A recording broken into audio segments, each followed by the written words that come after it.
My name is Vicki van Hout, and I am a bit of this and a bit of that, and I think that extends to my practice. My last name is Van Hout or Van Hout, so that alludes to Dutch heritage.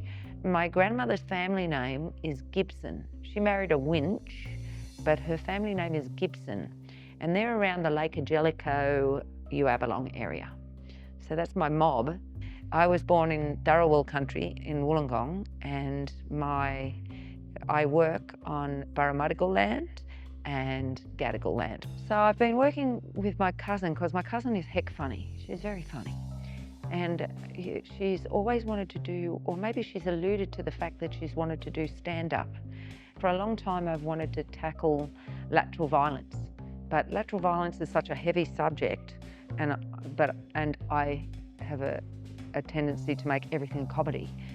So with them, it's looking at, just power structures. And what is really also what I found, challenging or interesting is that I could immediately go to the ugliness, but I want to look at the nuance and the machinations of passive aggression and lateral violence, the seeming kind of innocuous, the insidious way it just kind of creeps up on you, as opposed to, or maybe I want a moment of the smash bang violence, but I want to unpack how those power structures work, because there is a lot of passive aggression, in the Aboriginal community, and that's because, we're powerless. This is what happens. When we're rendered powerless, it's, how they say conquer and divide.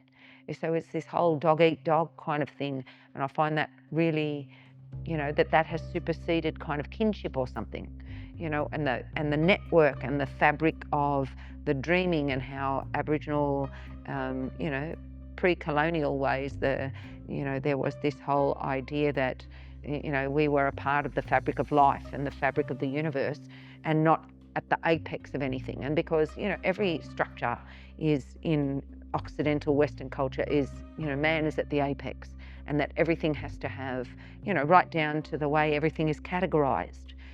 How when Captain Cook and, all the Doors and everybody, when they all came over, they reclassified everything. They classified.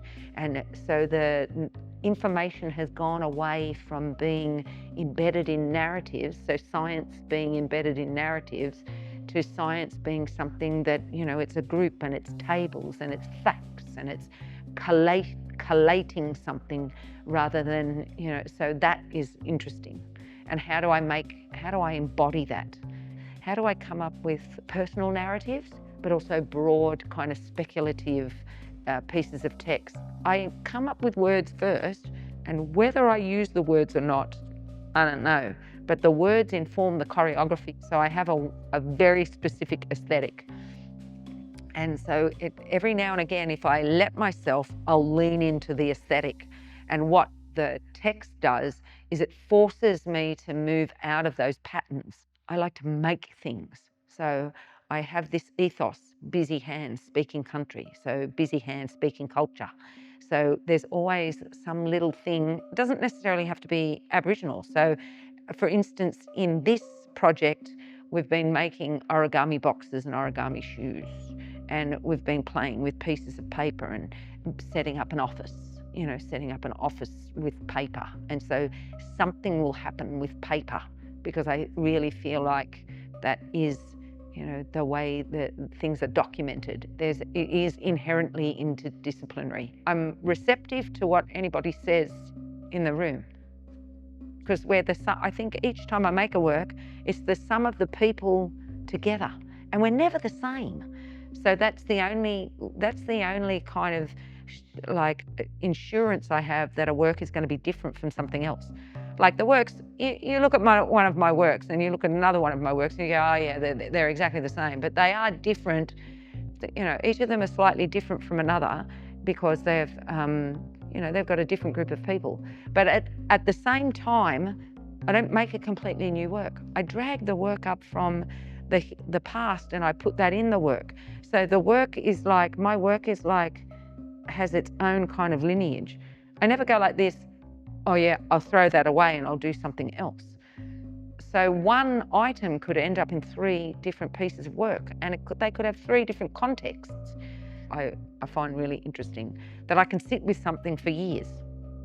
Lately, I found the turnover of making work is very high. The turnover, I realised when I was making something on the PPY, so that's the pre-professional year at Sydney Dance Company, I had 10 half days.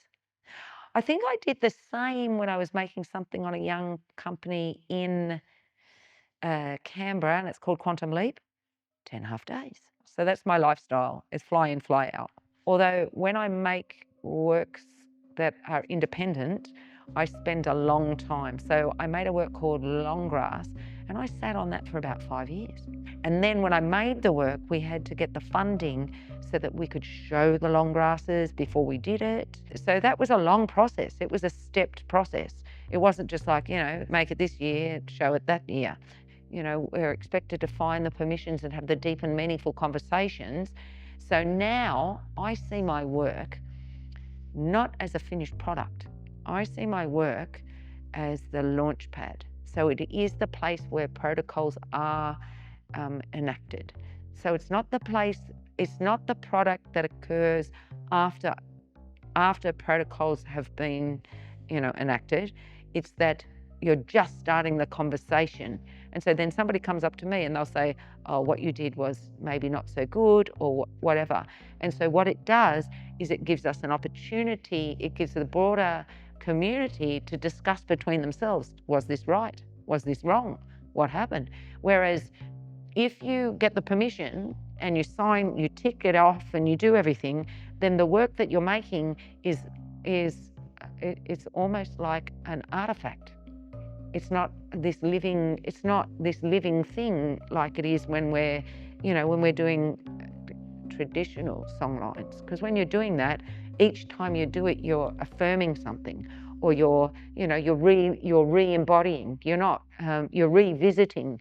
It's not a static thing. So this is what I'm playing with when I'm making work, seeing how I can make the work live, not just be this postage stamp, that needs to be put in a frame in a black box. Yeah. Decolonising sometimes feels like we're some altruistic goal, that we're going to a place that happened pre-colonialism. And so I feel like in a post-colonialist, society, we have to find a way that, we bring people along with us. And that when we bring them along, they're more embracing of that thing. They're not, and they can be like, something can be syncretic. So it can be side by side, and not one has to be better than the other.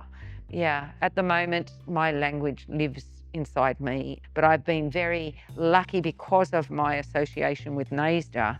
I've been very lucky that I've always had contact with people who have expressed their cultural dances with an unbroken lineage since before colonialism.